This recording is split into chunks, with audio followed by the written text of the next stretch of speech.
we're not making inclusions for different kinds of audiences. Now, I know that, especially in the theater that I have in my own city, they're trying. They have a lot of different movies from different cultures, like Bollywood, for example, that they play, and people are going to see these films. People are also going to go see other films that are just not A-list Hollywood actors, things like orchestras or competitions or even sporting events, right? They have on the big screen. So it's good. I love it. Different kinds of audiences definitely are being taken care of. I would just say maybe go further into that. So for example, I was watching a movie and for the first time, I was in the theater with people of a particular cultural background, okay? My cultural background. And I think that the experience of watching it with them, hearing them make comments and make jokes about the film during the film. I mean, that's an absolute no-no in an American theater. What do you mean? But in this theater, people are making jokes, like full-on joke. It was so much fun. I think I loved the experience more than I loved the movie. But I didn't even mind it was a rom-com, typical rom-com. You know what happens in the rom-com. So it's not a big deal. But I was just thinking, my gosh, if you had movies like this where people could talk back to the theater, you'd make some money. Now, I give theaters credit. They have things like movies for young families in the mornings where they can come, kids can be running around and they can be watching the movie as they run around and stuff like that. I give them a lot of credit. But why are you still struggling? That's my problem. So my thing is, maybe do more of that. Not trying to push us or anything like that. I mean, you know what? I'll even push us because you guys need the help. Not all the movies are raining now. We're doing serious stuff here. Our people are funny. And if things are happening in these theaters, like jokes being told at the screen, that other people from maybe different cultures would actually enjoy, they might show up at the movie because of these things, not necessarily because of the movie. Hello? Am I one thinking in this day and age? It's a risk. It might take a few tries, but try it. What do you have to lose? Have events. Let me tell you something. I'm giving you guys all my secrets. Oh gosh, I'm just telling you.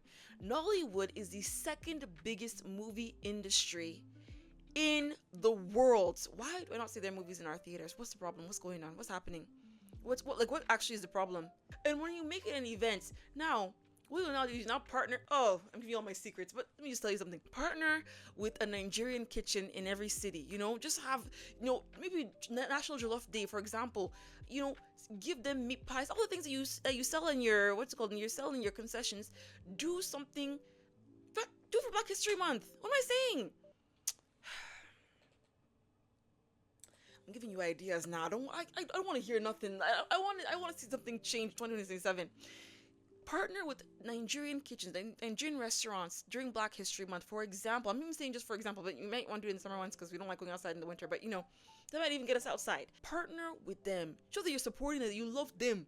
Let them sell their meat pies. Light things that you would have sold in your theater had they been like American things. You know what I mean? So things like plantain chips as opposed to nachos. If you sell your nachos, go ahead and do that. But you can also sell plantain chips on that day. Different things. Let them sit in this theater and enjoy their films. Especially these big, huge films that are already soaring in Nigeria, for example, or in these other countries. They're soaring in these countries. You won't bring them here. I don't understand. And like I said, use the food to draw them in. I promise you. Especially when it comes to Nigerians and events. Oh, forget it. Oh, you know what I feel like I should do? I should write these ideas down, put it in an envelope, mail it back to myself, just so that when you guys steal my ideas, I can claim royalties. I can claim money because this is gold. I will expect my check in the mail. Expeditiously. Expeditiously. And I'm just saying this about Nigerian. What about all the other cultures? You know that you're putting Bollywood movies in the theaters. Thank you so much. Some theaters are doing that. Thank you so much for doing that. But are you making the money you should be making off of those? Are you really making the money? Are you really? Come on, be honest with yourself. Are you really making the money they could be making on those films? Are these theaters really sold out? There are many ideas I have. I can't just say everything online. I can't because you have to now call me to be a consultant now and pay me.